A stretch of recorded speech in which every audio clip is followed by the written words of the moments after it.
Yes hello friends, we are active now. Guys, आज के इस वीडियो सेशन में अपन बात करेंगे जो आपका जो मत्स्य यूनिवर्सिटी का जो बीए थर्ड ईयर के और उसके साथ में जो आपका पहला पेपर आता है राजनीति विज्ञान का, या मैं कहूँ कि पॉलिटिकल साइंस का प्रमुख आपके पास आते जो राजनीतिक जो विचारक हैं उनके बारे में डिस्कशन करेंगे। बगैर देरी की इस वीडियो की शुरुआत करते हैं और उसमें जानेंगे कि कौन कौन से हमारे जो प्रीवियस ईयर के जो क्वेश्चन है जो हमारे लिए इंपॉर्टेंट है, जो इस एग्जाम में हमारे इस वर्ष या मैं कहूँ कि इस साल हमारे आ सकते हैं। ठीक है साथियों, तो बगैर देरी की इस वीडियो की शुरुआत करते हैं। आपको ओनली फॉर वीडियो को एंड तक वॉच करना है। इसी के साथ में चैनल पर फर्स्ट टाइम विजिट करें तो चैनल को सब्सक्राइब करने ला है। ठीक है, चलिएगा साथियों, इसी के साथ में अपन बात कर लेते हैं और आगे बढ़ते हैं इस चीज के बारे में और हमारी और डिटेल्स को जुटाते हुए। ठीक है साथियों, इसमें जो भी हमारे जो प्रीवियस ईयर के जो क्वेश्चन इससे रिलेटेड हैं उनको हमने आई मीन दैट उनको छांटा है बहुत अच्छे तरीके से। आप उनको अच्छे तरीके से रीड आउट करना, उनसे रिलेटेड पेपर आपका बहुत अच्छे तरीके से जाने वाला है। ठीक है, और उसी के साथ में और भी जो भी इससे रिलेटेड जो भी अपडेट्स हैं उसको हम जरूर साझा करेंगे। ठीक है साथियों, अब यह आ रहा है आपका फाइनल ईयर का फर्स्ट पेपर के लिए। ठीक है, और इसी के साथ में सेकंड पेपर का होगा, वो आपका जल्दी ही आपके सामने देखने को मिलेगा। ठीक है साथियों, तो चलिए बगैर देर के हम पहले क्वेश्चन से आपकी शुरुआत करते हैं। ठीक है, फर्स्ट ऑफ ऑल हम देख सकते हैं यहाँ पे आपके सामने लिखा हुआ है। पहला क्वेश्चन आ रहा है जो हमारा प्रीवियस ईयर क्वेश्चन में, या मैं कहूँ कि जो प्रीवियस ईयर में हमारा पूछा जा चुका है। ठीक है साथियों, वो क्या था कि रिपब्लिक जो रिपब्लिक है, ठीक है, शिक्षा पर कभी लिखा गया सर्वश्रेष्ठ ग्रंथ था। ठीक है, प्लेटो के द्वारा प्रतिपादित शिक्षा व्यवस्था का आलोचनात्मक परीक्षण कीजिए। ठीक है, जो रिपब्लिक था वो क्या था, मतलब कि जो शिक्षा है उससे रिलेटेड एक अपन कह सकते हैं कि मतलब कि ग्रंथ है, या अपन ऐसे कह सकते हैं उसको एक बुक थी। ठीक है, और ये क्या था, मतलब कि प्लेटो के द्वारा प्रतिपादित शिक्षा व्यवस्था का आलोचनात्मक परीक्षण कीजिए। ठीक है, जो प्लेटो था उसके द्वारा जो शिक्षा का जो प्रतिपादित जो व्यवस्था था, उसका जो सिस्टम मैनेजमेंट था, ठीक है, उसके बारे में आपको क्रिटिकली बताना है, उसके बारे में आलोचना करनी है। ठीक है साथियों, क्लियर हुआ। इसी के साथ में चलिए और अपन बात करते हैं नेक्स्ट की ओर अब।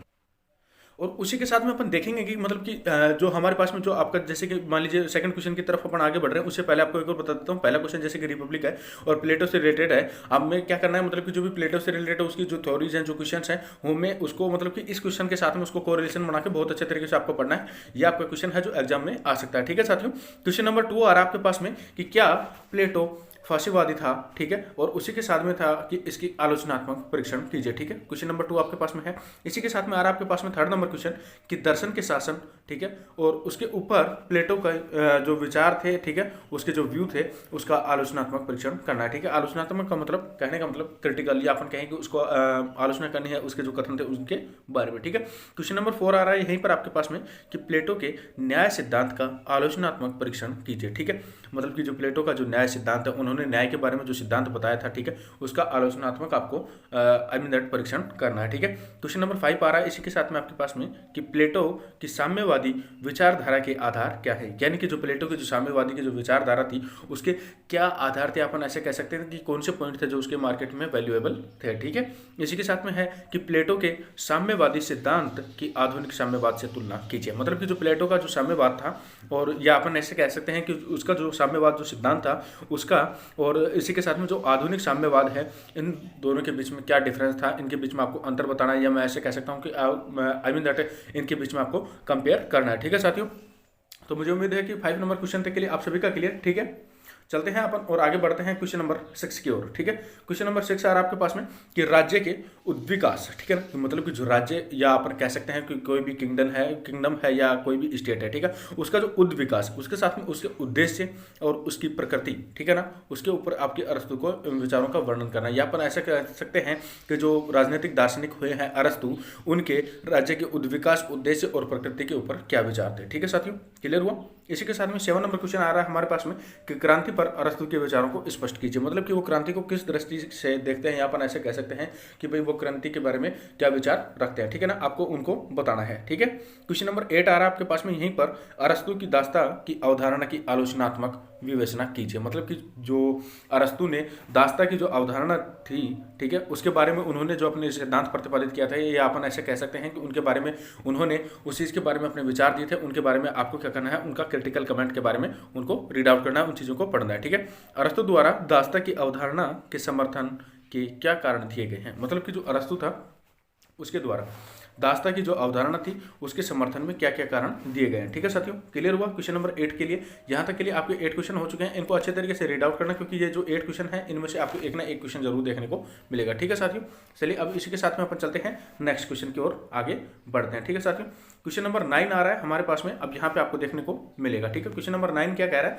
कि अरस्तु द्वारा किए गए संविधानों के वर्गीकरण पर प्रकाश डाली। मतलब कि जो अरस्तु के द्वारा जो संविधान का वर्गीकरण किया गया, ठीक है, संविधान का उनके द्वारा जो जो उनके मतलब वर्गीकरण का मतलब यहाँ पे बंटवारा नहीं है, उनका मतलब ये है कि मतलब कि किस तरीके से उन्होंने नए नए रेगुलेशंस बनाए थे, क्या क्या उन्होंने अलग अलग तरीके से आपने जो प्रिंसिपल्स थे उनको निकाला था, ठीक है ना, उसके ऊपर आपको प्रकाश डालना है और उसी के साथ में आपको बताना है कि कौन सा संविधान सर्वश्रेष्ठ माना जाना चाहिए और क्यों। मतलब कि जो अरस्तु ने जो संविधान बनाया था, ठीक है ना, क्या वो श्रेष्ठ मानना चाहिए या अनूदर जो संविधान होते हैं, जो कॉन्स्टिट्यूशंस होते हैं, वो इंपॉर्टेंस उनको दी जानी चाहिए, ठीक है ना, तो कौन सा है वो बेस्ट है। ठीक है साथियों, क्लियर हुआ क्वेश्चन नंबर 9 यहाँ तक के लिए। इसी के साथ में आ रहा है आपके पास में क्वेश्चन नंबर 10। क्वेश्चन नंबर 10 क्या कह रहा है कि थॉमस एक्विनास मध्य युग का अरस्तु था, ठीक है ना, इस कथन की विवेचना कीजिए। कौन थॉमस था? थॉमस एक्विनास, ठीक है ना, वो क्या था? जो मॉडर्न एज थी या अपन ऐसे कह सकते हैं जो मिडल एज थी, ठीक है ना, उसका क्या कहलाता था? अरस्तु। कहने का मतलब पॉलिटिकल थिंकर, मतलब अरस्तु एक पॉलिटिकल थिंकर आप सभी जानते हैं कि बहुत बेहतरीन था, ठीक है ना। वहीं पर मतलब कि या अपन उसको बेहतरीन भी कह सकते हैं या अपन ऐसा कह सकते हैं कि ग्रेट अरस्तु, ठीक है। उसी के साथ में आपके पास में लिखा हुआ है थॉमस एक्विनास मध्य युग का या अपन ऐसे कह सकते हैं मिडल एज का अरस्तु था, ठीक है ना। इस कथन की आपको विवेचना करनी है, इस कथन को आपको स्पष्ट करना है कि भाई किस तरीके से थे, मतलब वो मिडिल एज का एक्विनास था, ठीक है ना, या अपन ऐसे कह सकते हैं अरस्तु था। क्लियर हुआ? क्वेश्चन नंबर 11 आ रहा है, इसी के पास में आपके पास में है क्वेश्चन नंबर 11, ठीक है। संत या अपन ऐसे कह सकते हैं कि थॉमस एक्विनास के कानून, उसके मतलब कि नियम, ठीक है ना, अथवा विधि संबंधी विचारों की विवेचना कीजिए, ठीक है। उसी के साथ में मतलब कि विधि संबंधी जो विचार थे, उसके कानून के संबंधी जो विचार थे, उनके बारे में आपको क्या करना है? विवेचना करना है, उन चीज़ों के बारे में आपको बताना है, ठीक है। क्वेश्चन नंबर 12 आ रहा है आपके पास में कि मैकियावली अपने युग का शिशु था, ठीक है ना। जो मैकियावली था वो क्या था? अपने युग का, मतलब उसके एज का, वो क्या था? एक अपन ऐसे कह सकते हैं कि बर्थ बेबी, ठीक है, या अपन ऐसे कह सकते हैं छोटा बच्चा, ठीक है ना। किस प्रकार से था उस कथन के आपको क्या करना है? विश्लेषण करना है, उस चीज़ के बारे में उसकी पुष्टि करनी है, ठीक है साथियों। क्लियर हुआ? इसी के साथ में आपके पास में नेक्स्ट आ रहा है कि क्वेश्चन नंबर 13, ठीक है, मानव स्वभाव, नैतिकता एवं राज्य संबंधी मैकियावली के विचारों का आलोचनात्मक मूल्यांकन कीजिए, ठीक है ना। कि जो मानव, जो हमारा जो ह्यूमन बिहेवियर होता है, उसी के साथ में हमारी जो ह्यूमैनिटीज़ होती हैं, उसी के साथ में जो हमारे जो भी राइट्स होते हैं, उसके साथ में हमारी जो ड्यूटीज होती है ना, ठीक है ना, उनका आपको क्या करना है? उसके अनुसार आलोचनात्मक मूल्यांकन करना है, ठीक है। क्वेश्चन नंबर 14 आ रहा है आपके पास में, मैकियावली आधुनिक राजनीतिक विचारों का जनक है। मतलब कि जो मैकियावली था वो क्या था? और आधुनिक जो राजनीतिक जो विचार हैं, ठीक है ना, उनका क्या माना जाता है? उसको जनक माना जाता है या फादर माना जाता है, उनको जनरेट करने वाला माना जाता है, ठीक है ना। आप इस कथन से कहाँ तक सहमत हैं? कारण सहित उत्तर दीजिए। मतलब कि किस कारण से आप उनको मानते हैं कि भाई हाँ, मैकियावली था जो आधुनिक राजनीतिक विचारों का जनक था, ठीक है। आपको कारण बताना है, उसके साथ में आप उसके कथन से कहाँ तक के लिए सहमत है, मतलब कि भाई इस वजह से और मैं इस कारण से सहमत हूँ और इसके पीछे का रीजन ये है, ठीक है साथियों। क्लियर हुआ? तो ये आपके यहाँ तक के लिए 14 क्वेश्चन हो चुके हैं, इनको आपने बहुत अच्छे तरीके से देख लिया होगा, मुझे उम्मीद है साथियों। मैं आशा करता हूँ कि आपको वीडियो अच्छा लगा होगा। अब तक के लिए इतना, तो वीडियो को लाइक कर दीजिएगा, इसके साथ में अपने दोस्तों को इसे साझा करना मत भूलिएगा। और चलिए अब आगे क्वेश्चनों की ओर बढ़ते हैं, ठीक है। आपको वीडियो में कैसा क्या देखने को कुछ मिला है, उसके बारे में, क्वेश्चनों के बारे में, वीडियो के बारे में आपकी क्या राय है, कमेंट सेक्शन में जरूर साझा कीजिएगा, ठीक है। क्वेश्चन नंबर 15 आ रहा है हमारे पास में, होब्स के सामाजिक समझौता सिद्धांत का आलोचनात्मक परीक्षण कीजिए, ठीक है। एक क्वेश्चन यहाँ पे भी बढ़ता है कि जो होब्स था, मतलब कि उसके जो सामाजिक समझौता के जो सिद्धांत हैं, ठीक है, या अपन ऐसे कह सकते हैं उसके मतलब कि जो सोशल डिस्कशन जो प्रिंसिपल्स थे वो किस टाइप के थे, उसका आलोचनात्मक, मतलब कि कहने का मतलब उनके बारे में नेगेटिव आपको बताना है, ठीक है। क्वेश्चन नंबर 16 आ रहा है, या मैं ऐसे कहूँ कि प्रश्न नंबर 16, ठीक है, संप्रभुता पर होब्स के विचारों की विवेचना कीजिए। मतलब जो संप्रभुता है उसके बारे में जो होब्स के जो विचार हैं वो कैसे हैं, किस टाइप के हैं, और उसी के साथ में मतलब कि होब्स ने किन विचारों को संप्रभुता से रिलेटेड जोड़ा है, ठीक है। क्वेश्चन नंबर 16 हुआ यहाँ तक के लिए। चलिए बात कर लेते हैं क्वेश्चन नंबर 17 की तरफ। रूसो की सामान्य इच्छा की अवधारणा का आलोचनात्मक परीक्षण कीजिए, ठीक है। जो रूसो था उसकी जो सामान्य इच्छा की जो अवधारणा है, या मैं ऐसे कह सकता हूँ कि उसकी जो अवधारणा है सामान्य इच्छा के बारे में, ठीक है, उसका आलोचनात्मक या क्रिटिकल आपको परीक्षण करना है, ठीक है।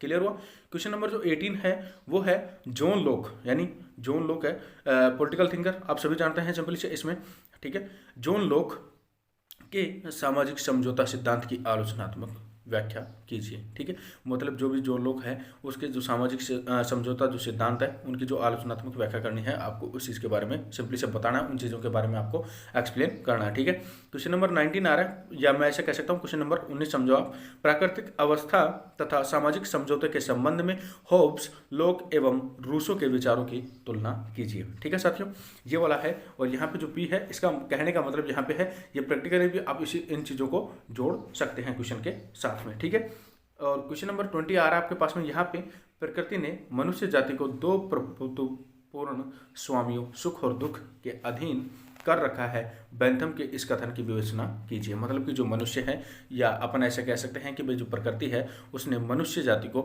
दो जो प्रभुत्वपूर्ण स्वामी हैं, सुख और दुख, ठीक है, मतलब कि सुख में कैसे रिएक्ट करता है, दुख में कैसे रिएक्ट करता है, ठीक है, इनके अधीन कर रखा है। बेंथम की इस कथन की विवेचना कीजिए, मतलब कि क्या ये सही है, क्या गलत है, इसके क्या परिणाम है, या कैसा मतलब कि हमारी डेली लाइफ में कैसे यूजेज होता है, इसके साथ में इसके जो मैनी जो चेंजेस हैं वो कौन कौन से हैं, किस टाइप से है। ठीक है साथियों, क्लियर हुआ। क्वेश्चन नंबर 21 आ रहा है आपके पास में यहीं पर। J.S. मिल के स्वतंत्रता एवं प्रतिनिधित्वात्मक सरकार संबंधी विचारों का आलोचनात्मक मूल्यांकन कीजिए।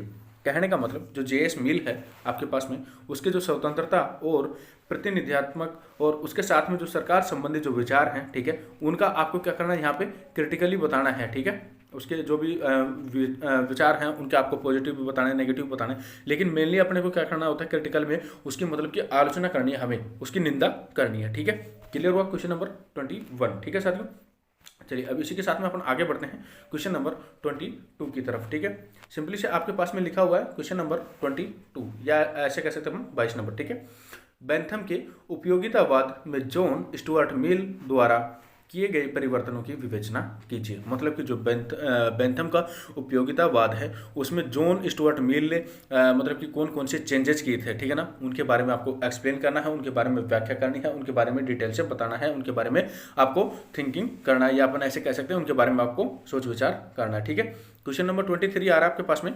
मार्क्स, ठीक है ना, उसका जो इतिहास की जो भौतिकतावादी व्याख्या है, उसको अवधारणा, या अपन ऐसे कह सकते हैं उसकी जो थ्योरी है, उसको आपको क्या करना है, स्पष्ट करना है, या मैं ऐसे कहूँ कि उसको आपको एक्सप्लेन करना है, उसको रिव्यू करना है, उसको एग्जामिन करना है। ठीक है, क्लियर हुआ किसकी, मार्क्स जो है इतिहास की भौतिकतावादी व्याख्या की अवधारणा। ठीक है, क्लियर हुआ। क्वेश्चन नंबर 24 है यहीं पे कि कार्ल मार्क्स के द्वंद्वात्मक भौतिकतावाद के सिद्धांत का आलोचनात्मक मूल्यांकन कीजिए। ठीक है, जो कार्ल मार्क्स हुआ था पॉलिटिकल थिंकर, उसकी जो द्वंद्वात्मक जो भौतिकतावाद का प्रिंसिपल है, उसका जो सिद्धांत है, उसके बारे में आपको बुराई बतानी है, उसकी जो बैड इफेक्ट्स हैं उनको बताना है। ठीक है, यहीं पे सिंपली से आ रहा है आपके पास में क्वेश्चन नंबर 25। ठीक है, 25 क्या है, कार्ल मार्क्स के वर्ग संघर्ष, ठीक है, या अपन ऐसे कह सकते हैं किसी भी ग्रुप स्ट्रगलिंग को, ठीक है ना, कि परिकल्पना का आलोचनात्मक मूल्यांकन कीजिए। ठीक है ना, इसका क्या करना है आपको, सिंपली से आपको इसके वही आलोचनात्मक का मतलब आप सिंपली से जानते हैं कि भाई किसी भी चीज़ के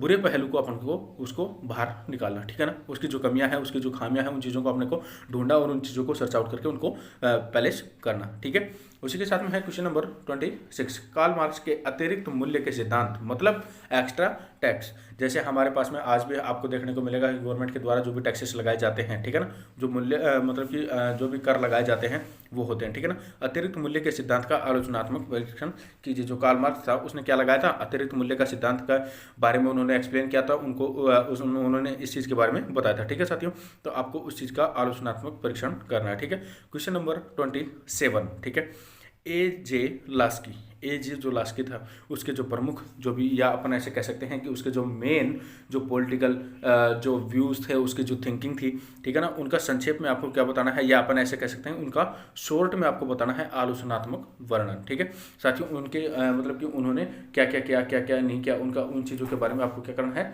शॉर्ट एक्सप्लेनेशन करनी है, या मैं ऐसे कह सकता हूँ उनके बारे में शॉर्ट एक्सप्लेन करना है। ठीक है साथियों, तो क्लियर हुआ, मुझे उम्मीद है कि यहाँ तक के लिए आप सभी का क्लियर हुआ। ठीक है साथियों, अब इसी के साथ में मैं आपको आपको बता देना चाहता हूँ कि साथियों जो भी ये सारे के सारे जो क्वेश्चन हैं आप इनको अच्छे तरीके से रीड आउट करिए, ये आपके एग्जाम में बहुत ज़्यादा हेल्पफुल होंगे और आपको इनमें से बहुत सारे क्वेश्चन देखने को मिलेंगे। ठीक है साथियों, इसी के साथ में आपके पास में सारे के सारे क्वेश्चन हैं। अगर आप आई मीन दैट वीडियो की स्पीड की वजह से आप नहीं देख पाए तो कोई बात नहीं है, आप इनको वीडियो को स्टॉप करके आप इनको नोट डाउन कर सकते हैं। इसी के साथ में आप इन्हें और भी नई अपडेट्स के साथ में देख सकते हैं किस तरीके से, मतलब कि आप इन्हें ऑडियो बुक के टाइप में भी सुन सकते हैं। ठीक है साथियों, क्योंकि 144 में आप करके इसको प्लेबैक स्पीड में करके इसी के साथ में आप इसको बहुत आसानी से सुन सकते हैं। ठीक है साथियों, अब तक के लिए इतना ही। हंसते रहिए, मुस्कुराते रहिए, अपने से बड़ों का सम्मान कीजिएगा और अपना व्यक्तित्व या मैं ऐसे कहूँ कि अपनी पर्सनैलिटी इस प्रकार से बनाइएगा कि जब भी कोई नारी आपके साथ में हो तो अपने आप को सुरक्षित महसूस करे।